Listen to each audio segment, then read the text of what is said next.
नोरमा group, जो सोचता है वो करता है। आपके अपने सपनों का आशियाना। नमस्कार, मैं हूं सागर कुमार। भारत लाइव देख रहे हैं आप। देखिए, बिहार में अब 2025 बिहार विधानसभा चुनाव की तैयारियां जोरों पर है।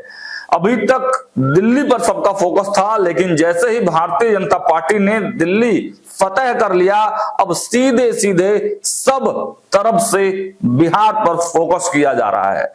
लेकिन जब बिहार पर आप फोकस करेंगे तो आपको मालूम है कि यहां राजनीतिक दो धड़े बड़ी तेजी से तैयारी में लगे हुए हैं। एक धड़ा है एनडीए का, जो पांचों दल है एनडीए के, वो एक साथ मिलकर एक इंटैक्ट आपस में होकर एक मजबूती के साथ ग्राउंड जीरो पर उतरकर हर जगह पर कार्यक्रम कर रहे हैं। और कार्यकर्ताओं को यह संदेश दिया जा रहा है कि देखिए, अब कोई पार्टी नहीं रह गया है, अब एनडीए रह गया है और एनडीए पर ही वोट मांगना है।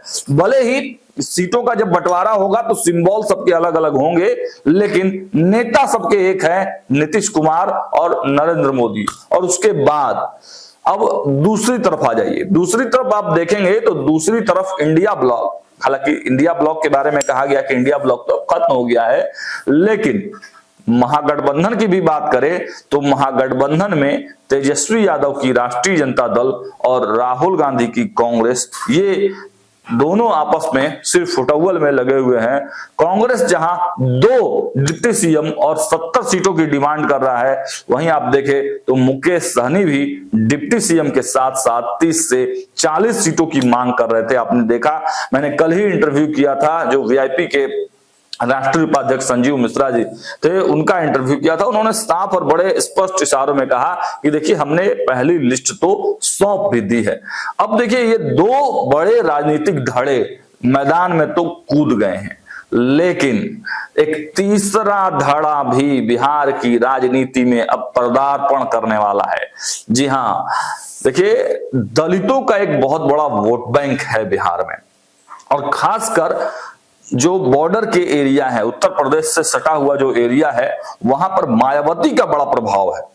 आपने फिलहाल अभी देखा, जो उपचुनाव हुए थे तो रामगढ़ में क्या स्थिति रही। बसपा के जो कैंडिडेट थे वो काफी मजबूत स्थिति में थे, और कई जो उत्तर प्रदेश से सटे हुए इलाके आप देख लीजिए, वहां पर बसपा अच्छा खासा वोट लेकर आती है। बक्सर में आप देखिए, बक्सर में जब लोकसभा का चुनाव हुआ तो वहां से बसपा के कैंडिडेट ने कितने वोट लाए। तो बसपा एक मजबूत कोर वोटर जो है उनके, उसके साथ एक बड़ा प्रयोग करने जा रही है। और बिहार में देखिए, बिहार में 243 सीटों पर बहुजन समाजवादी पार्टी अकेले चुनाव लड़ने वाली है। इसकी बकायदे घोषणा भी कर दी गई है।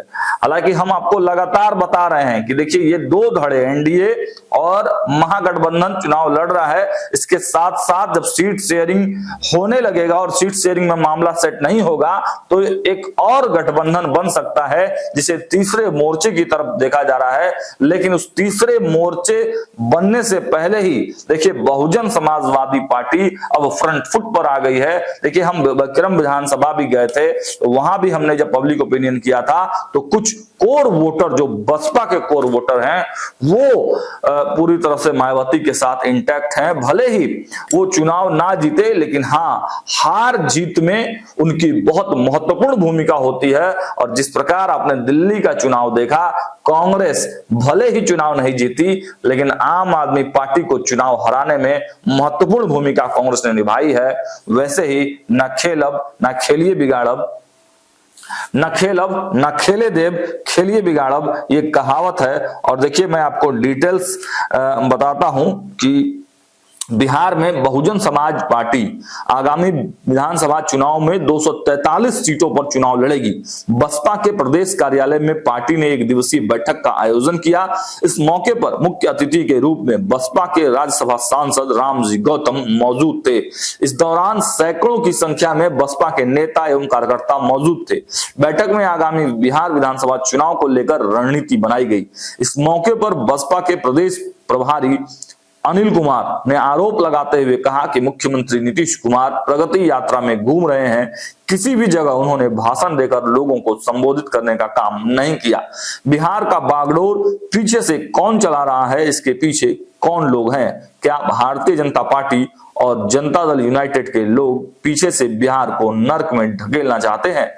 आखिर वो कौन लोग हैं जो नीतीश कुमार को पीछे से सरकार चला रहे हैं? कुमार को इस्तीफा देकर गद्दी से हट जाना चाहिए और किसी दूसरे सक्षम व्यक्ति को गद्दी पर बैठा देना चाहिए।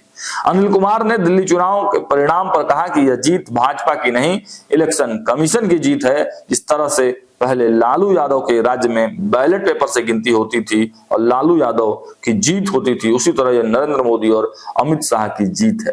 देखिए, बैठक को राज्यसभा सांसद रामजी गौतम, केंद्रीय प्रभारी सुरेश राव, एनपी अहिरवार, प्रदेश अध्यक्ष शंकर महतो, प्रदेश उपाध्यक्ष कुणाल विवेक, पूर्व प्रदेश अध्यक्ष संजय मंडल, इन तमाम लोगों ने जो है वो अपना अपना संबोधन किया और साफ साफ स्पष्ट संकेत दे दिए गए हैं बहुजन समाजवादी पार्टी के तरफ से कि देखिए, इस बार का बिहार विधानसभा चुनाव बसपा अकेले 243 सीटों पर चुनाव लड़ने का मन बना चुकी है, घोषणा हो गया है। अब देखने वाली बात होगी कि क्या बसपा भारतीय जनता पार्टी का वोट काटती है या फिर महागठबंधन के किसी खेमे का वोट काटती है। फिलहाल हमारी नजरें बनी हुई है हर खबर पर। देखते रहिए भारत लाइव। बहुत बहुत धन्यवाद।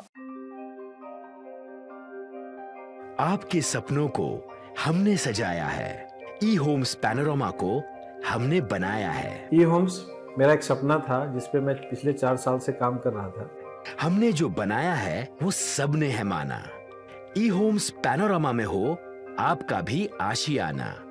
और फाइनली हमने 2021 में इस प्रोजेक्ट को लॉन्च किया। बहुत लोग अप्रिशिएट कर रहे हैं कि पूर्णिया जैसे शहर में, बिहार के, एक तो बिहार की बात करें उसमें भी पूर्णिया जैसे छोटे जगह में इस तरह का लाइफस्टाइल देना, ये सुन के हम लोगों को बहुत अच्छा लगता है। ई होम्स में हमने कुछ और भी किया है, जैसे हम जिस जगह में रह रहे हैं हमारे फैमिली सिक्योर हो, उनको सिक्योरिटी का ध्यान में रखा है। आपकी सुविधा और सुरक्षा आपके लिए खास है, ये आपका विश्वास है। इसमें आर्टिफिशियल इंटेलिजेंस का 7 लेयर सिक्योरिटी का हमने इस्तेमाल किया है। लस ग्रीन कैंपस को बनाया है। यदि हमारा बाउंड्री वाल है तो वो वर्टिकल गार्डन है। ये जितनी भी फैसिलिटी होता है एक इंटरनेशनल टाउनशिप में ई होम्स है, ये हम लोग विश्वास नहीं कर पा रहे हैं। जो भी हमारे मित्र दोस्त या जो भी हमारे बाहर के बाहर आते हैं तो हम लोगों को बहुत अच्छा सुनने को मिलता है और बहुत अच्छा क्रेडिट मिल रहा है। वो सारा हमने सिर्फ एक बिल्डिंग नहीं बनाया, हमने एक बहुत अच्छा लाइफस्टाइल दिया ई होम्स में, और मेरा एक सपना था जिसको मैं आज फुलफिल होते हुए देख पा रहा हूँ। ये आपका आवास है। ई होम्स पैनोरमा में अब आपका निवास है। E homes panorama, luxurious lifestyle redefined. Panorama group, जो सोचता है वो करता है। अगर ये वीडियो पसंद आई और वह बिहार के राजनीति और बिहारियत से सरोकार रखेनी तो सब्सक्राइब बटन दबा के चैनल के सब्सक्राइब कर ली। ओजे एगो घंटी बा, ओकरा बटन दबा देला से कुल सटीक और मारक खबर रुआ मुफ्त में मिल जाई। अगर रुआ पत्रकारिता के हमनी के नया प्रयोग में सहयोग कर चाहतानी तो ज्वाइन बटन दबा दी। पेटीएम नंबर नोट कर ली 9386816700।